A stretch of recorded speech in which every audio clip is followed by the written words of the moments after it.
the ecumenical devotion? Yes. Okay.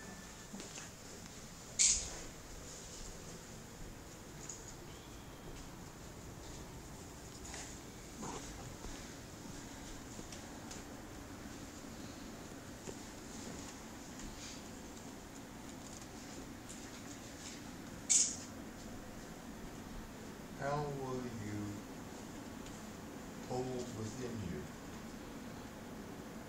to pass? And how will you be in relationship to those who only hold one path?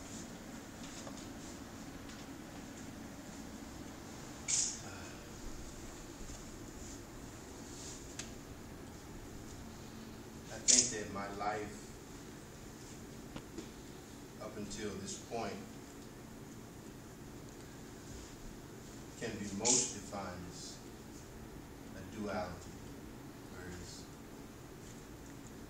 I've understood Buddhism in the most intimate ways, but then I've also understood the ways of Christ in the most intimate ways. For years, I have listened to Christ and the Buddha conversate. And now I join that conversation. Not separate, but the same. Both speaking of a devotion to something greater. Some people regard it as God. And then to something greater that is outside of ourselves, and that is our neighbor. And along those two lines, I commit my life to both masters, the Lord Buddha and the Lord Christ, who, while they may have different roads that they've taken, yet the roads are occupied by us. And so I commit my life to being a traffic signal, steering people back to living for something greater than themselves, which can always be found in the neighborhood.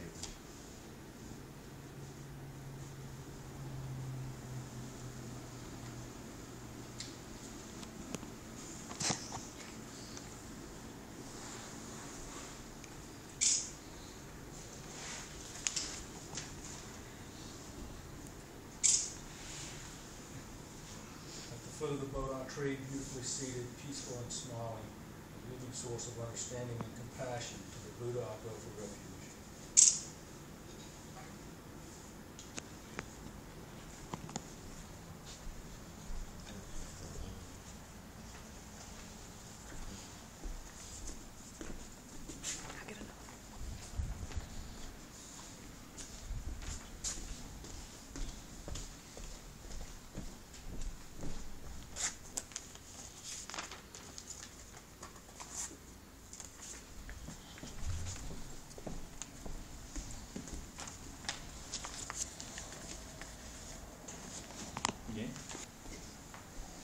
At the foot of the Bodhi tree, beautifully seated, peaceful and smiling, a living source of understanding and compassion. To the Buddha I go for refuge.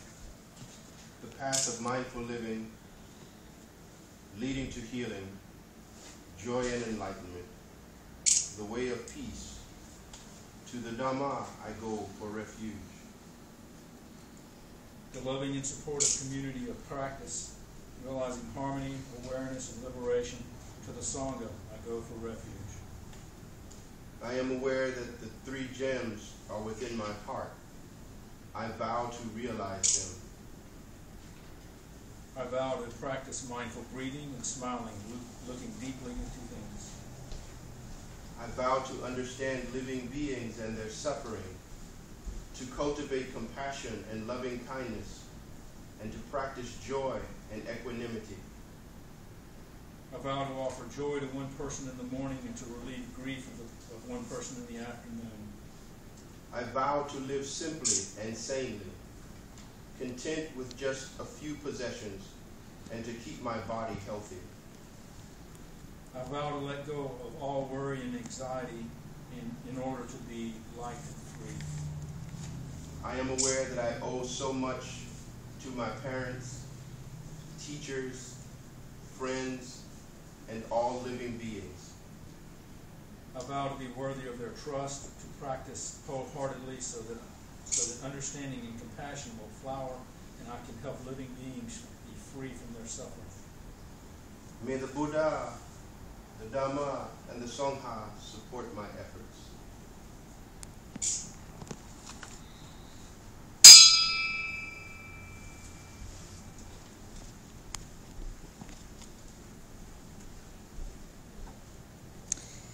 At this time, if anyone else wants to say anything about how Shihan or Pastor or Marquis has touched your life in any way, what you've learned from him, feel free to do so at this time.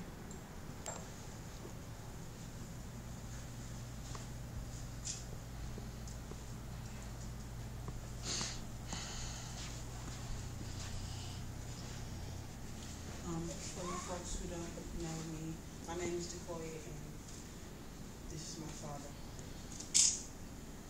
When I first met him, I thought, wow, a big buff black man.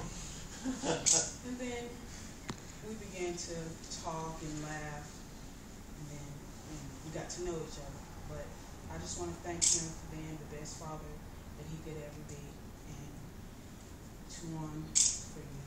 Thank you. Thanks.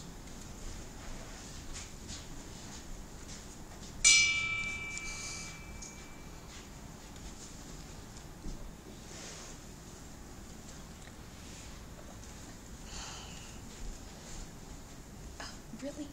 Sorry, I'm trying to talk on camera. I think everybody knows me here. I'm Daniqua. Oh, so many words. So many. I don't think, everyone knows our condition or whatever. And I'm not going to put it out there, but this is our home for everyone who doesn't know. This is our home, away from home, away from drama, away from everything. We come here, and this is our home. This is our father and our mother. From other fathers and mothers. Not our biological, but, And we love you. We love you.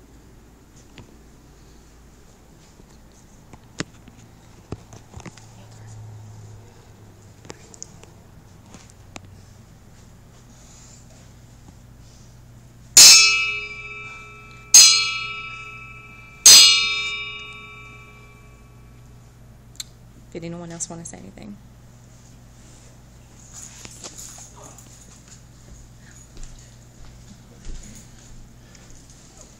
For those of you here that don't know me, my name is John, and Pastor and I we came together and got to talking, and I was a student of his through Aikido, and also I was going through some tough times in my life, and he was one of the few people that I really trusted as far as telling him what was on my mind and how I felt. And I just want to say he's been a good friend. If I had an older brother, I'd want him to be my older brother. So, but anyway, many blessings to you, and thank you.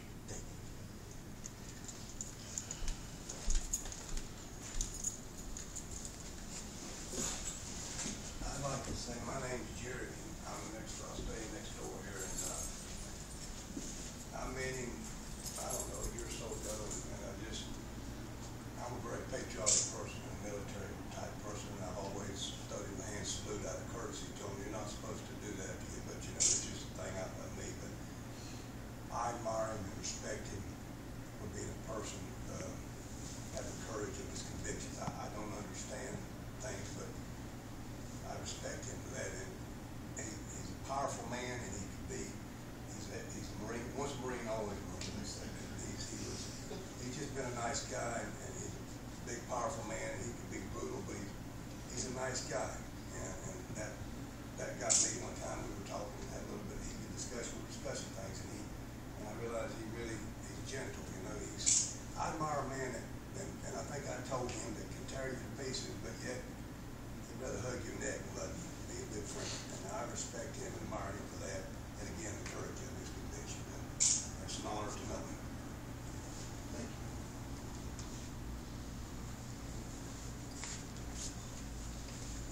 My name is Patrick. I just want to thank Marquis for his friendship, for his leadership, his guidance, the way that he's shown me, the way that he's befriended me, the way that he's let me come into this community and into his family. I'm so happy that his father is here. It's like a sense of continuity. It's a sense of presence that I appreciate. I'm glad to be amongst his family. I'm glad to be amongst his larger family, and I thank him for this opportunity. It's such a pleasure to be here and to call him my spiritual brother.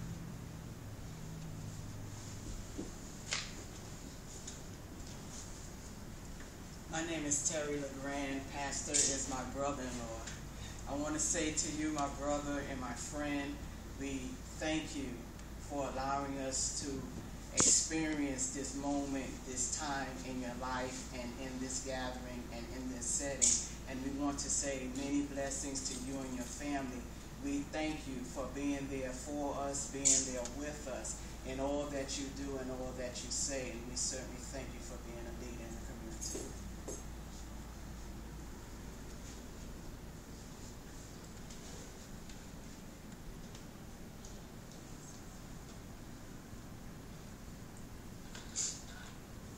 All right.